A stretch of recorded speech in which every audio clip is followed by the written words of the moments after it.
नमस्कार, मैं हूं आपके संग नित्यम मंत्र तंत्र यंत्र वास्तु के विशेष कार्यक्रम के साथ। नवरात्र के पहले दिन मां शैलपुत्री की पूजा की जाती है। हम आपको बताएंगे कि मां दुर्गा के स्वरूप शैलपुत्री की पूजा विधि क्या है मां दुर्गा के 9 स्वरूप के बीज मंत्र के सही उच्चारण क्या होते हैं बीज मंत्र। इसके साथ साथ हम ये भी चर्चा करेंगे कि मां शैलपुत्री की क्या है पूजा विधि, मां शैलपुत्री की पूजा करने से क्या आपको फल मिलता है। इसके साथ साथ नवरात्रि के पहले दिन क्या खास उपाय करके आप अपनी ज़िंदगी की परेशानियों को भी खत्म कर सकते हैं। लेकिन उसके पहले हम चर्चा करते हैं कि माँ दुर्गा के जो 9 रूप हैं उसके क्या बीज मंत्र है। देखिए, माँ दुर्गा की जो पहली स्वरूप है वो है माँ शैलपुत्री। माँ शैलपुत्री की जो बीज मंत्र है वो बीज मंत्र है ओम ह्रीं श्रीं शैलपुत्री दुर्गाय नमः। ओम ह्रीं दुं दुर्गाय नमः। माँ दुर्गी की जो दूसरे स्वरूप है ब्रह्मचारिणी, इसकी जो बीज मंत्र है वो बीज मंत्र है ओम ह्रीं श्रीं ब्रह्मचारिणी दुर्गाय नमः। ओम ह्रीं दुं दुर्गाय नमः। माँ की तीसरे स्वरूप चंद्रघंटा की बीज मंत्र है ओम ह्रीं श्रीं चंद्रघंटा दुर्गाय नमः। ओम ह्रीं दुं दुर्गाय नमः। माँ के चौथे स्वरूप कुष्मांडा की जो बीज मंत्र है वो बीज मंत्र है ओम ह्रीं श्रीं कुष्मांडाय दुर्गाय नमः। ओम ह्रीं दुं दुर्गाय नमः। इसके साथ साथ जो माँ का 5वें स्वरूप है स्कंद माता, इसकी बीज मंत्र है ओम ह्रीं श्रीं स्कंद माता दुर्गाय नमः। ओम ह्रीं दुं दुर्गाय नमः। माँ के जो 6ठे रूप है माँ कात्यायनी, इसकी जो बीज मंत्र है ओम ह्रीं श्रीं कात्यायनी दुर्गाय नमः। ओम ह्रीं दुं दुर्गाय नमः। इसके साथ साथ माँ के जो 7वें स्वरूप है कालरात्रि, इसके बीज मंत्र है ओम ह्रीं श्रीं कालरात्रि दुर्गाय नमः। ओम ह्रीं दुं दुर्गाय नमः। माँ के 8वें स्वरूप महागौरी का बीज मंत्र है ओम ह्रीं श्रीं महागौरी दुर्गाय नमः। ओम ह्रीं दुं दुर्गाय नमः। माँ के जो 9वें स्वरूप है माँ सिद्धिदात्री, इसके जो बीज मंत्र है वो बीज मंत्र इस तरह से है ओम ह्रीं श्रीं सिद्धिदात्री दुर्गाय नमः। ओम ह्रीं दुं दुर्गाय नमः। तो आपको माँ के हर एक रूप की जो बीज मंत्र है मैंने आपको बताया, यानी कि जो पहले मंत्र है शैलपुत्री, दूसरे दिन ब्रह्मचारिणी, इस तरह से हर एक दिन माँ के जो अलग अलग बीज मंत्र है इसका आपको जप करना है। अब जो सबसे महत्वपूर्ण बात है माँ दुर्गा के पूजा की क्या है सावधानियाँ। देखिए, आपको निश्चित रूप से 9 दिन का व्रत रखना चाहिए और व्रत के दौरान लहसुन प्याज का भी सेवन आप ना करें तो यह आपके लिए बेहतर होगा। निंदा, चुगली, लालच और झूठ से दूर रहें। दाढ़ी, नाखून, बाल 9 दिनों तक ना काटें तो ये आपके लिए अच्छा होगा। इसके साथ साथ कैंची का भी प्रयोग आप ना करें।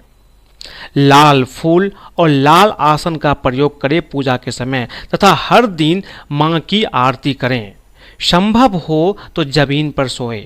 नवरात्रि के अंतिम दिन यानी 9वें दिन 9 कन्याओं का पूजन अवश्य करें, उन्हें बुलाए, आदर सम्मान के साथ खिलाएं और उन्हें कुछ गिफ्ट भी प्रदान करें। तो इससे निश्चित रूप से आपकी जो पूजन है वो पूजन संपूर्ण होगी। इसके साथ साथ हम ये चर्चा करते हैं कि माँ दुर्गा की जो शैलपुत्री रूप है, जो पहला रूप है, जो जिसकी शुरुआत प्रथम दिन होती है नवरात्र में, उसकी पूजा विधि क्या है। देखिए, दुर्गा जी पहले स्वरूप में शैलपुत्री के नाम से जानी जाती है। यही नवदुर्गाओं में प्रथम दुर्गा है। पर्वतराज हिमालय के घर पुत्री रूप में उत्पन्न होने के कारण इनका नाम शैलपुत्री पड़ा है। अब इसकी पूजा विधि क्या है। देखिए, माँ शैलपुत्री की तस्वीर स्थापित करें और उसके नीचे लकड़ी की चौकी पर लाल वस्त्र बिछाएं। उसके ऊपर केसर से शम लिखें, शम। इसके बाद हाथ में लाल पुष्प लेकर शैलपुत्री देवी का ध्यान करें। इसके बाद इस मंत्र का जाप भी करें। मंत्र है ओम एम ह्रीं क्लीं चामुंडाय विच्चे ओम शैलपुत्री देव्ये नमः। तो हाथ में लाल फूल लेकर के आपको माँ का ध्यान करना है, माँ शैलपुत्री का ध्यान करना है। उसके साथ साथ जो मंत्र मैंने आपको बताया, इस मंत्र का भी जाप आप करते रहें। इसके बाद जो मंत्र है माँ दुर्गा का बीज मंत्र, इस मंत्र का कम से कम आपको 108 बार जप करना है। यह मंत्र क्या है? यह मंत्र है ओम ह्रीं श्रीं शैलपुत्री दुर्गाय नमः, ओम ह्रीं दुम दुर्गाय नमः। इस मंत्र का कम से कम आपको 108 बार जप करना है। इस तरह से आपकी पूजा संपूर्ण होगी। अब हम चर्चा करते हैं कि अगर आप देवी शैलपुत्री का व्रत रखते हैं तो इससे आपको क्या लाभ होगा। देखिए, माँ शैलपुत्री की पूजा करने से कुमारी कन्याओं को योग्य वर की प्राप्ति होती है, वैवाहिक जीवन में सुख आता है। देवी की आराधना से साधक का मूलाधार चक्र भी जागृत हो जाता है, विभिन्न सिद्धियों की भी प्राप्ति होती है। लेकिन प्रथम दिन आप कलश की भी स्थापना कर सकते हैं। कलश स्थापना में सभी तीर्थों, नदियों, नवग्रहों, दिक्पालों, दिशाओं, नगर देवता, ग्राम देवता सहित सभी योगिनियों को भी आमंत्रित किया जाता है और कलश में उन्हें विराजने हेतु प्रार्थना सहित उनका आवाहन भी किया जाता है। तो इस तरह से आप नवरात्रि के पहले दिन कलश की भी स्थापना कर सकते हैं।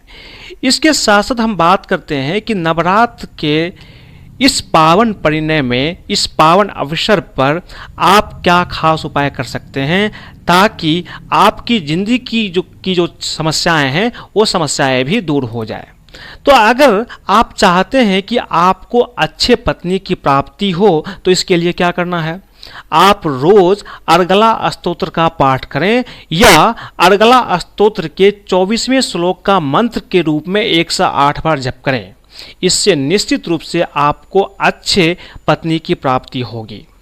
अगर आप चाहते हैं कि आपको धन की प्राप्ति हो तो इसके लिए नवरात्र में पहले दिन आपको ये उपाय करना है।